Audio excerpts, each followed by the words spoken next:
Hanan sabuwar waka ta jarumi Umar M Sharif wacce ya saki a cikin wannan satin, wato jiya aka saki wannan waka mai suna Fanan. Dan wa ko ka san wannan wacce waka ce mai suna Fanan? Waka ce wacce jarumi Umar M Sharif ya tsaya zuwa basira a cikin ta. Ka tsaya ka kalli wannan bidiyon tun daga farko har ƙarshe domin ka saurari wannan waka ka ji yadda take da daɗi, domin waka ce ta soyayya wacce Umar M Sharif ya daɗe bai waka kamar ta ba. Hasali ma wannan wakar ba kowa ne ya taɓa jinta ba. To amma dan wa jarumi Hamisu Breaker shi ma ya saki sabuwar waka. To za mu haɗa muku wayannan waƙoƙi guda biyu da na Umar M Sharif da kuma na Hamisu Breaker. Dan Allah dan wa zamu so ku dinga ce mana wacce waka ce tafi daɗi tsakanin Fanan da kuma sabuwar waka Hamisu Breaker da zamu kunna muku. Ku dinga ce mana wane ne yafi wakar soyayya a cikin wayannan waƙoƙi, wacce waka ce tafi daɗi a cikin wayannan waƙoƙi na jaruman namu guda biyu, wato Hamisu Breaker da kuma Umar M Sharif. To waka ta farko da zamu kunna muku ita ce mai suna Fanan.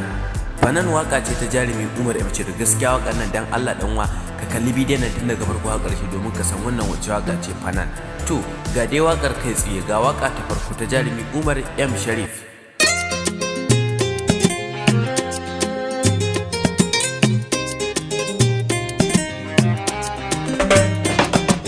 Fanan ƙaunar ki cikin zuciya,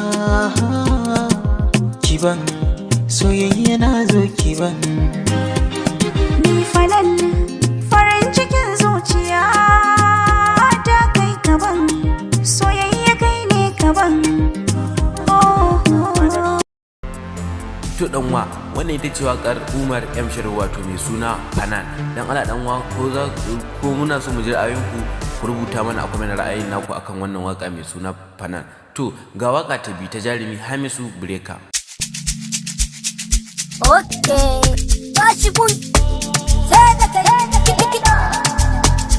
Karki bar ni sahibata, karki ƙi ni ki fahimta, sai da ke zana huta.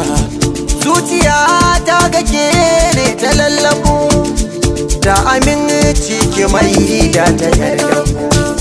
Kin ga so na kiyaye min rikon lako, wani reshe ya kama ya cece ku. To dan wa wannan ita ce wakar jarumi Hamisu Breaker. Dan Allah zamu so ku ta ce mana wacce waka ce ta fi burge ku a cikin wayannan zafafan waƙoƙi da muka saka muku na Umar M Sharif da kuma Hamisu Breaker. Kada ku manta dan Allah kuma da danna mana subscribe sannan ku danna ƙara a wannan tasha ta mu Real City Freedom TV. Kada ku manta idan bidiyon ya burge kai mana sharing, idan da ma ka danna mana like. Da wannan muke cewa bisalam, ku huta lafiya, sai kuma ƙara kasance da ku a daidai wani sabon shirin namu.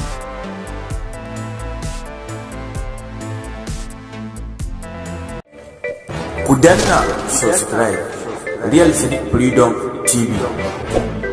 Real City Freedom TV ta kuce.